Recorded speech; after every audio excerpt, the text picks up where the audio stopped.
आचार्य श्री को नमोस्तु करते हुए और सभी को जय जिनेन्द्र करते हुए मैं दिशा दिग्विजय जैन सोलापुर महाराष्ट्र से। मेरा आज का विषय सोने की चिड़िया और लुटेरे अंग्रेज पुस्तक पर आधारित है। ऐसा कहा जाता है कि भारत और वैभव एक दूसरे के पर्यायवाची शब्द हुआ करते थे। सर्वोत्तम विकसित उद्योग, उन्नत व्यापार और खेती की दृष्टि से अपना देश पूरे विश्व में सबसे संपन्न देश हुआ करता था। ऐतिहासिक, भौगोलिक, धार्मिक, राजकीय, सांस्कृतिक, शैक्षणिक हर एक क्षेत्र में समृद्ध हुआ करता था।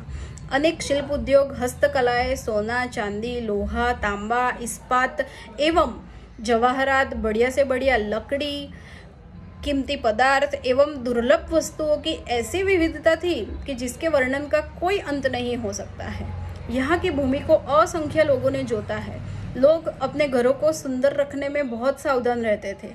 अगणित मंदिरों की देखभाल एवं उनका संरक्षण करने में तत्पर रहते थे। अपने आसपास के तालाबों को साफ सुथरा रखते थे। पर्वत से निकली हुई नदियों के पानी से सिंचाई हुआ करती थी। अगणित वृक्षों की शोभायमान कतारें लगी हुई थी। पानी के सरोवरों की ऐसी विविधता थी कि जिस वजह से पूरे भारतवर्ष के सौंदर्य में 4 चांद लग गए थे।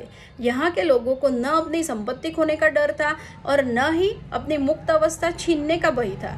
यहाँ पर डकैती का तो नाम तक नहीं सुना जाता था। ऐसे खुशहाल और सुखी जीवन का वर्णन करना बहुत ही क्रूरता कहलाएगी। अंग्रेज इसी मंशा के साथ भारत में आए।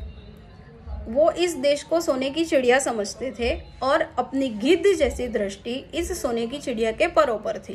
वास्तव में वो आर्थिक लूट मचाने की मंशा से ही भारत आए थे। उनके पास भारत आने के कई मार्ग थे, कई रास्ते थे, पर उद्देश्य हमेशा से एक ही रहा है, प्रसिद्ध भारत भूमि पर पहुंचने का।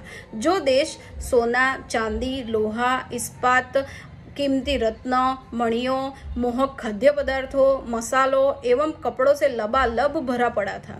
उन्होंने भारत में प्रवेश करके राजनीतिक तरीके से विघटन और हर एक क्षेत्र का विखंडन करना शुरू कर दिया। भारतीयों की आपस में लड़ाइयाँ करवानी शुरू कर दी। अंग्रेजी सरकार जो महा अत्याचारी और जंगली तानाशाही से भी क्रूर दमनकारी हुआ करती थी, करोड़ों लोगों की सदियों से संचित की हुई धन संपत्ति को बड़े ही कूटनीतिक ढंग से लूटकर लंदन ले गए। इस खजाने का हम मूल्य भी नहीं आंक सकते हैं, पर इतना कह सकते हैं कि वो संपत्ति कई हजारों, लाखों, करोड़ों पाउंड से कम नहीं हो सकती है। और तो और इन राक्षसों ने न केवल भारत के आंतरिक व्यवसाय में हस्तक्षेप किया, बल्कि विदेशी सौदागरों को भी भारत में आने से रोक लिया, ताकि भारत का विदेश का जो फलता फूलता व्यापार था वो भी समाप्त कर दिया।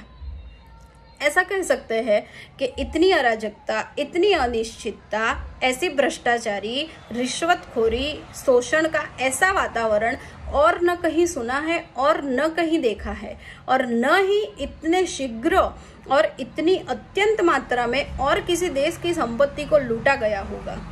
इतना कह सकते हैं कि यहाँ के जो लोगों ने अपने उद्योग धंधों को अपनी आंखों के सामने विनाश होते हुए देखा, जिन्होंने अपने महान शहरों तथा जीविका के साधनों को उजड़ते हुए देखा, उनकी स्थिति कितनी दर्दनाक होगी उसके वर्णन का हम अनुमान भी नहीं लगा सकते हैं। हर एक क्षेत्र, सामाजिक, राजकीय, धार्मिक, सांस्कृतिक, शैक्षणिक, हर एक क्षेत्र का सर्वनाश होता रहा। 1947 में जब अंग्रेजों ने भारत छोड़ा, तब न केवल आर्थिक रूप से बल्कि निरक्षरता के रूप में भी पूरे संसार में अंधकार का घोर धब्बा भारत के भाल पर छोड़ा कि यहाँ पर सिर्फ 15% लोग ही पढ़ने लिखने योग्य थे। और तो और भारत को अंग्रेजी शासन से मानसिक रूप से भी गहन अनर्थकारी दंड मिले, जैसे कि भारतीय जन समूह के चरित्र की विशेषताएं बन गई। सेना का डर, पुलिस का डर, प्रत्येक सरकारी नौकर का डर, चाहे वो नौकरशाही में कितने भी छोटे स्तर पर क्यों ना हो, और हर एक गोरे का डर। किसी भी भारतीय को न कोई साहसिक काम करने का उत्साह रहा और न ही अपने भाग्य को सुधारने की इच्छा बाकी रही। ऐसा कह सकते हैं कि आधी से ऊपर जनसंख्या को सालों साल ये भी नहीं पता चला कि भरपेट भोजन का अर्थ क्या है, क्योंकि जब 1947 में अंग्रेज भारत छोड़कर गए, तब एशिया की अन्नपूर्णा माँ कहलाने वाली भारत स्वयं अपना पेट भरने में भी समर्थ नहीं रही, और तब जाके भारत और भूखमरी ये पर्यायवाची शब्द बन गए और पूरा भारतवर्ष भूखमरी का स्थायी अड्डा बनकर रह गया। अब हमें यहीं पे रुकना है और फिर से अपने भारत को भारत की ओर लौट के लाना है।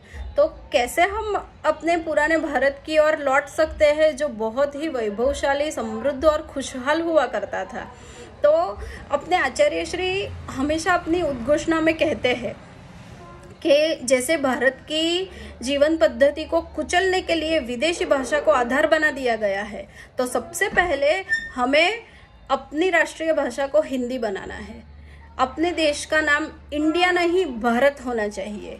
यहाँ पे 100% मतदान होना चाहिए। भारतीय प्रतिभाओं का विदेश में पलायन रोका जाना चाहिए। छात्र और छात्राओं का शिक्षण पृथक अलग अलग होना चाहिए। भारतीय शिक्षा व्यवस्था में योग्यता की रक्षा होनी चाहिए। लोगों को स्वावलंबी बनना चाहिए। अहिंसक कुटीर उद्योगों का संवर्धन होना चाहिए। बैंकों के भ्रमजाल से हमें भी बचना चाहिए, दूसरों को भी बचाना चाहिए। कृषि को भारत देश का अर्थतंत्र बनाना चाहिए। आचार्य श्री कहते हैं, ऋषि बनो या कृषि करो। और खादी अहिंसक है और हथकरघा रोजगार को बढ़ावा देता है और पर्यावरण का भी संरक्षण करता है और हमें स्वावलंबी बनने का अवसर देता है। तो ऐसे रोजगार को बढ़ावा देना चाहिए ताकि हम भी स्वावलंबी बन सके और फिर से अपना देश भी स्वावलंबी बन सके।